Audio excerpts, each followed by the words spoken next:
Hanggang sa may tricycle? Hindi, dito sa lampas lang. Ah. Doon sa... Yung half day, no?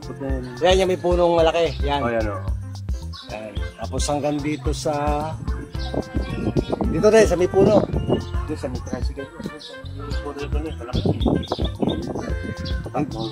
Yung tricycle na malayo. Oo, yun. Tapos ito, 3 hectares to. Papaya ko na yun. Kasi si Rosa nakakalimutan ng hectare. I-edit ko naman yan. Pero nasa ganon, mga 2 hectares. Magandang araw muli mga kalupa! Nandito po tayo ngayon sa isang barangay sa bayan ng Kalayaan, Laguna.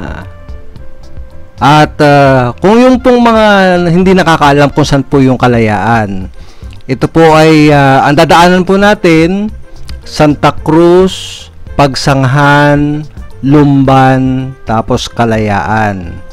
Then after ng Kalayaan, Paite. Ayan, so nandun po tayo sa lugar na yan, dito po sa Laguna. At ito pong nakikita ninyo ay nasa mga 2 hectares po na farm lot for sale dito po sa Kalayaan. At ito nga po, grass area po ito, may tanim na konting mga saging. Kaya yan po nakikita ninyong kalawakan na yan, na panay damuhan. Yan po yung more or less mga 2 hectares po ito.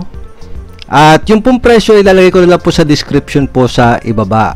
At kung gusto po nyong makita ang lupang ito, ay mangyari lang pong kontakin nyo ako sa aking Viber or WhatsApp. Yan pong naka-flash sa screen po ninyo ngayon.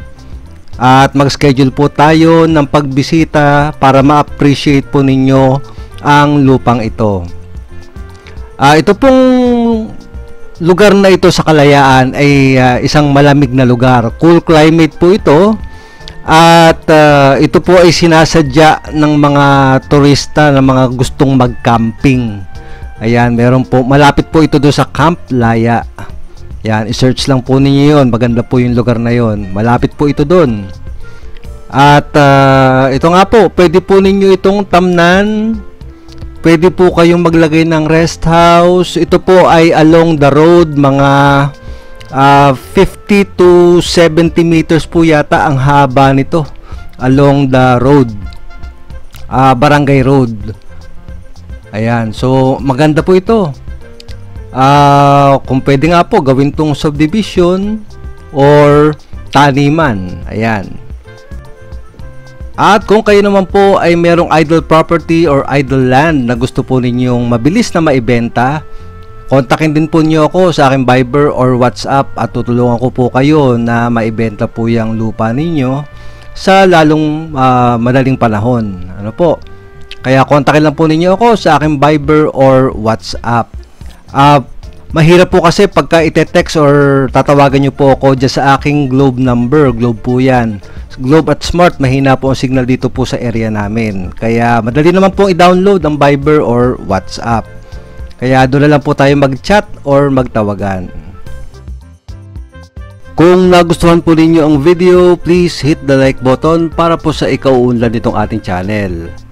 At kung kayo po ay naghahanap ng dream farm or dream lot, baka po dito sa lots and properties po ninyo matagpuan ang inyong hinahanap. Kaya please subscribe para lagi po kayong updated sa mga videos na inilalabas ko gaya nito.